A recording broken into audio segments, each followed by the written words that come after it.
Hari ini makan rajanya kepiting sebesar ini, bingung juga ya aku makannya gimana sampai aku bolak-balik. Jadi hari ini aku main ke pasar ikan Noryangjin di Seoul. Seru banget, tempatnya bersih, besar, dan banyak live seafood. Ikannya tuh besar-besar, cuminya aja sebesar ini. Tapi aku kesini tuh ngincer ini live king crab. Semuanya masih lincah-lincah dan stoknya banyak banget, sampai satu akuarium tuh penuh.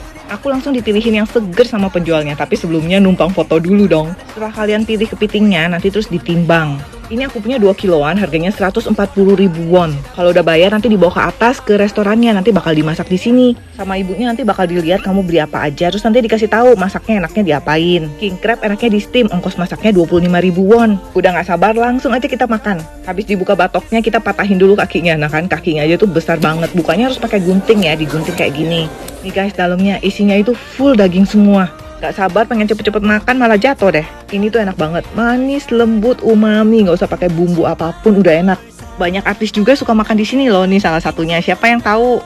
Tuh ada tanda tangannya, yang tahu komen ya. Noryangjin Fish Market Seoul.